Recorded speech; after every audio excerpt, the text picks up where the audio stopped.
La lecture d'un livre de Isaac Asimov. Le livre s'appelle Azazel. Il y a 2 tomes. Ce sont des assemblages de petites nouvelles concernant un petit démon de 2 cm. La première histoire d'ailleurs s'appelle Le démon de 2 cm puisqu'il présente le personnage. Ces histoires ont été écrites à partir de 1980 jusqu'à 1988.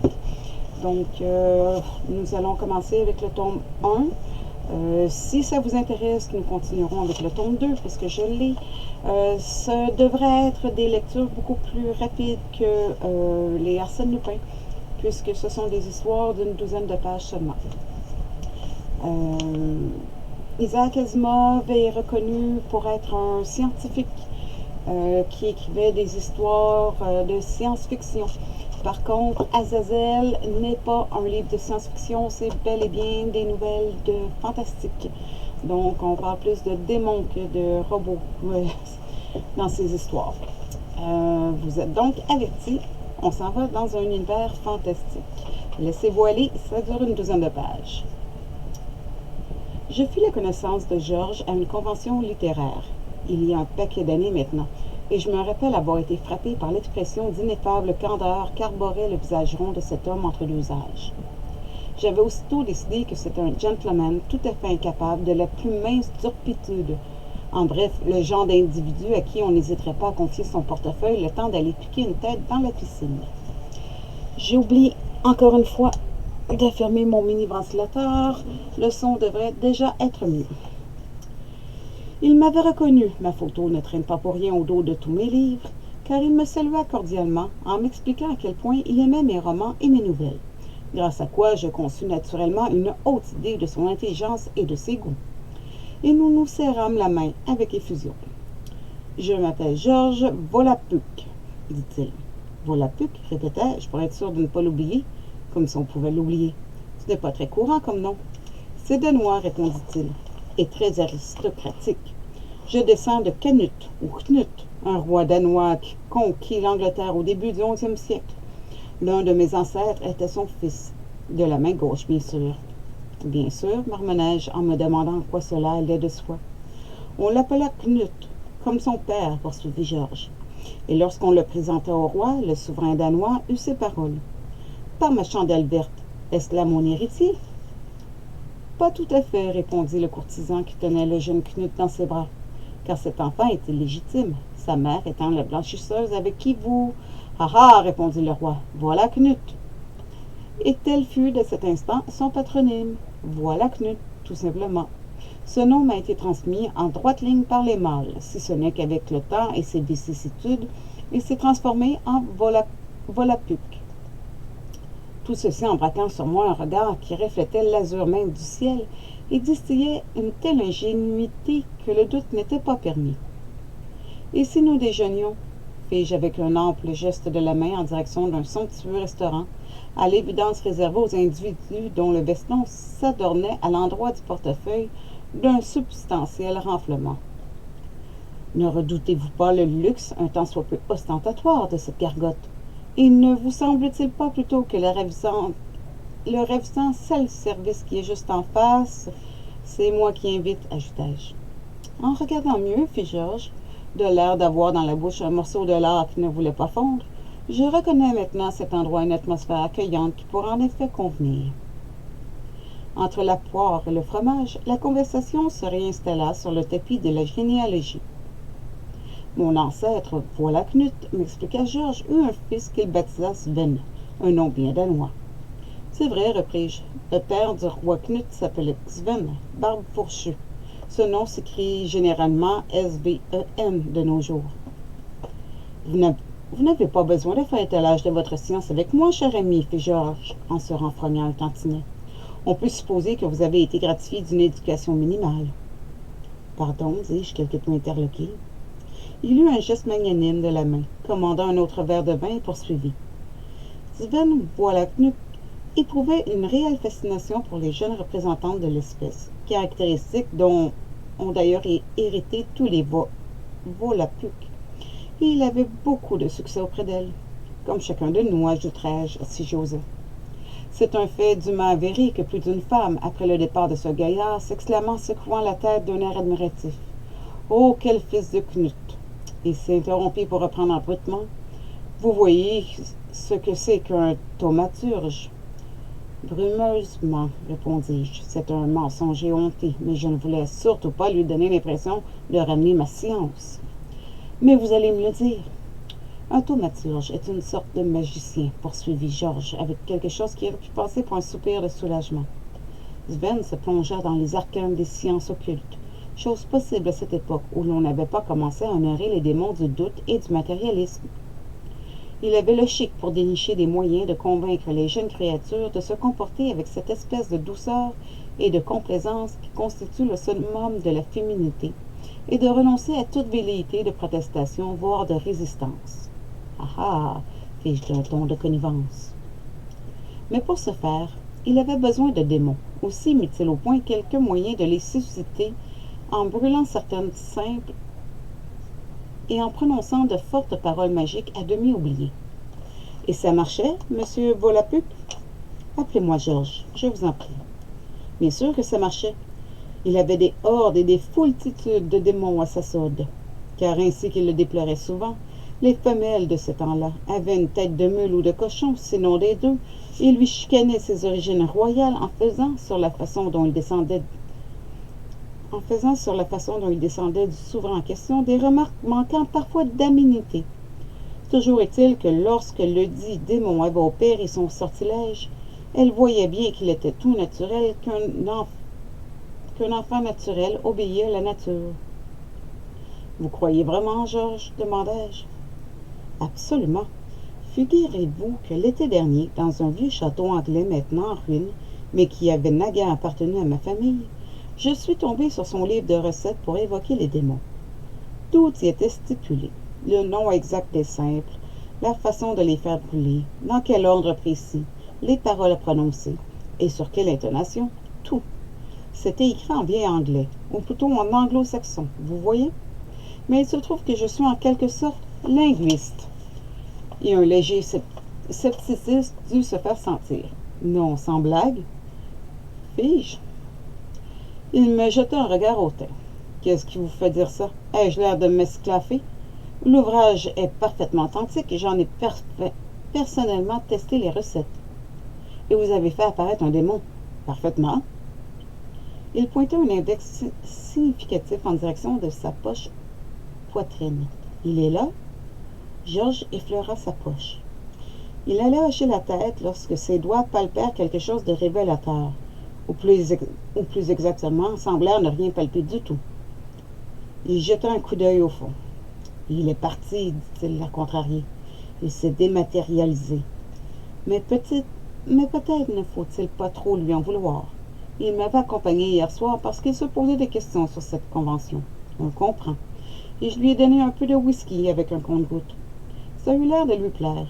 Il se pourrait même que cela lui ait quelque peu trop plu. Parce qu'il a commencé à provoquer en duel le perroquet en cage du bar et à lui donner des noms d'oiseaux. Par bonheur, il a sombré dans un coma éthylique avant que le volatile n'ait eu le temps de rétorquer.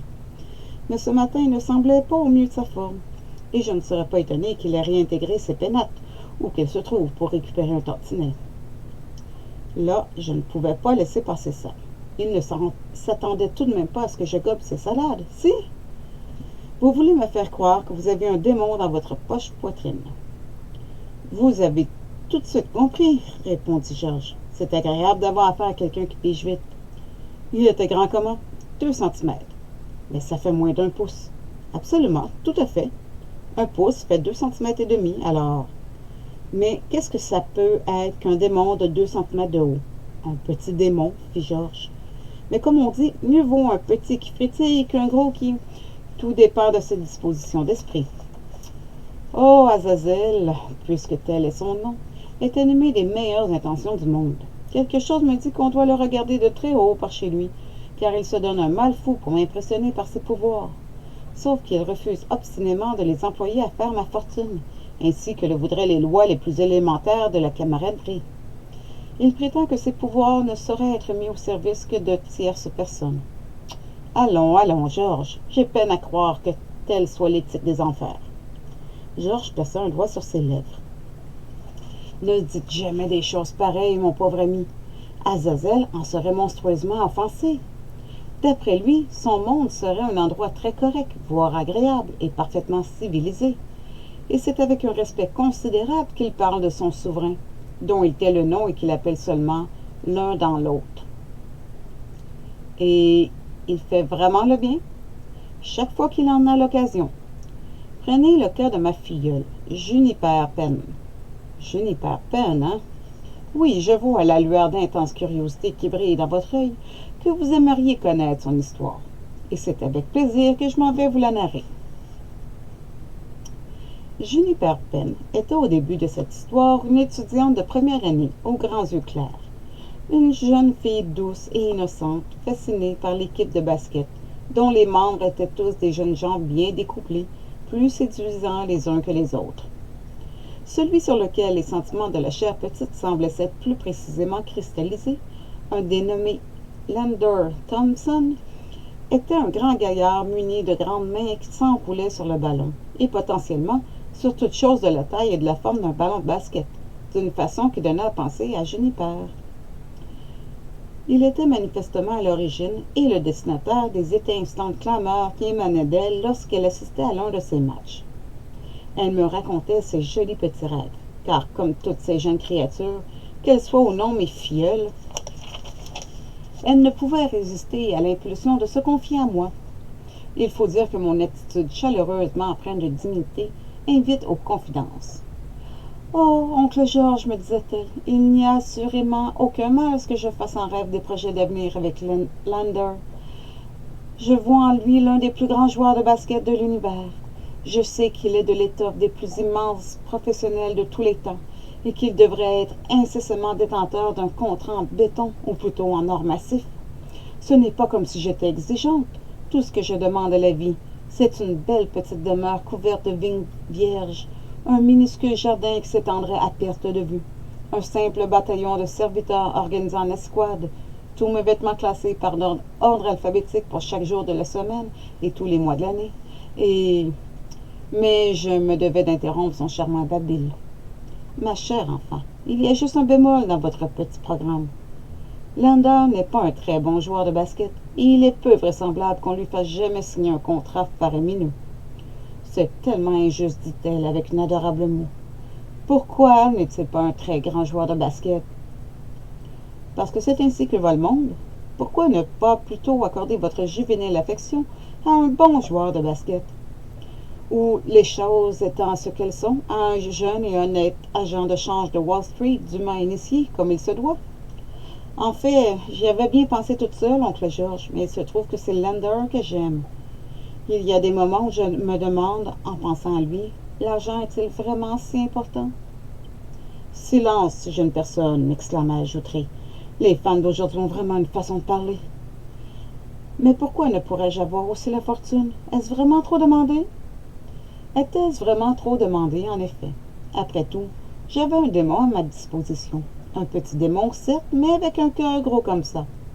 Il ne refuserait sûrement pas de favoriser l'éclosion d'un amour véritable, afin d'apporter le lait de la tendresse humaine, puis la lune de miel à deux âmes, dont les cœurs battaient à l'unisson à la pensée de caresses et de fonds judicieusement placés.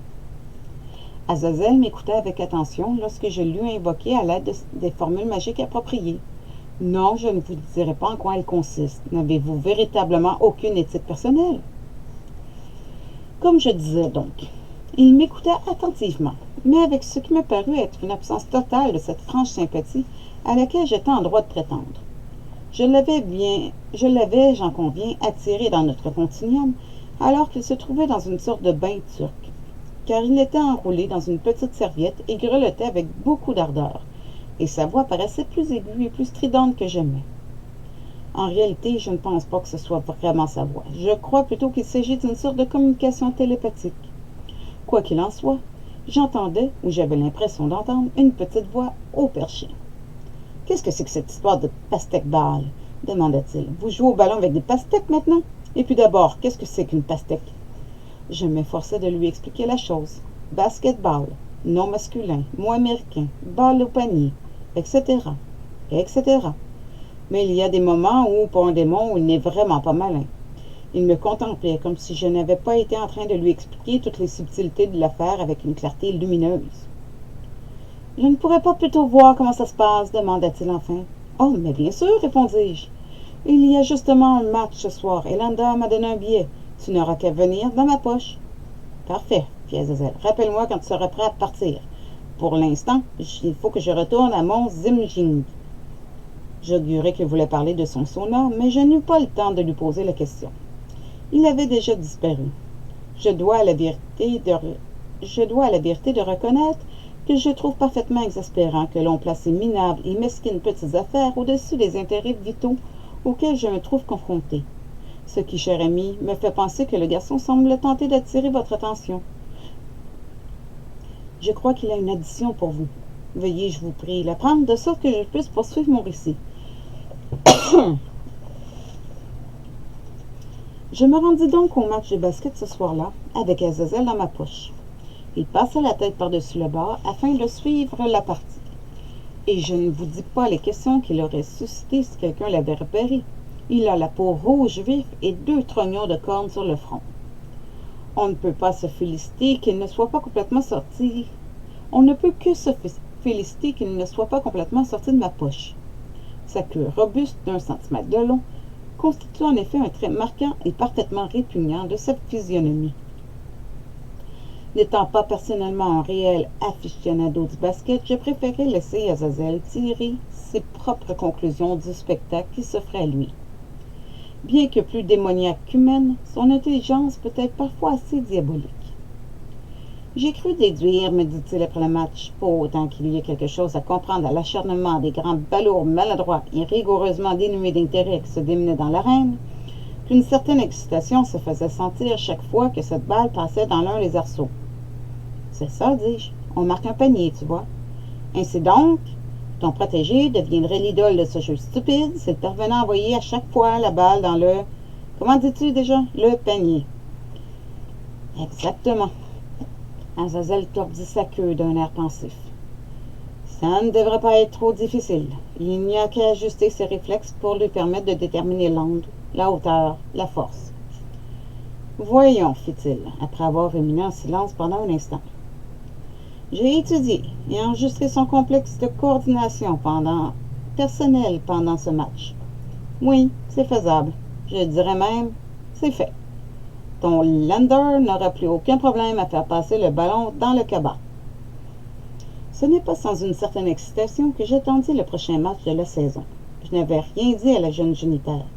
C'était la première fois que je faisais appel au pouvoir surnaturel d'Azazel, et je n'étais pas sûr et certain que les fruits contiennent la promesse des fleurs, si vous voyez ce que je veux dire.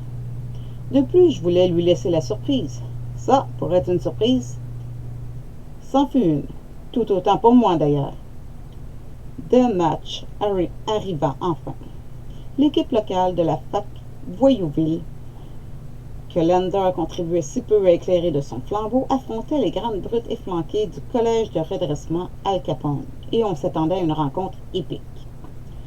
Mais ce que personne n'avait imaginé, c'était l'ampleur de l'épopée. Les Capone Five menèrent immédiatement la marque, et j'observais Lander avec une acuité toute particulière. On aurait dit qu'il avait un peu de mal à déterminer la marche à suivre, au début, et la première fois qu'il voulut essayer de dribbler, ses mains donnèrent même l'impression de ne pas très bien savoir quoi faire du ballon. Je supposerais que ses réflexes avaient été si bien remaniés qu'au départ, il n'arrivait tout simplement plus à maîtriser ses muscles. Pourtant, tout se passa bientôt comme s'il s'habituait à sa nouvelle structure interne, et il empoigna la balle qui semblait se dérober entre ses mains. Mais quelle dérobade! Elle décrivit une parabole dans l'atmosphère pour passer droit au centre du panier. Une ovation sauvage ébranla les gradins, tandis que Lander contemplait pensivement le panier, comme s'il se demandait ce qui venait de se produire. Ce qui venait de se produire se reproduisit. Un grand nombre de fois, Lander ne pouvait pas effleurer la balle sans qu'elle lui échappe et décrive une courbe, laquelle courbe passait immanquablement par le panier. Cela survenait apparemment de façon instantanée. En tout cas, personne ne prit En tout cas, personne ne prit Lander à viser ou à faire le moindre effort. L'hystérie de la foule, qui ne voyait dans tout cela que pure et simple dextérité, allait croissant.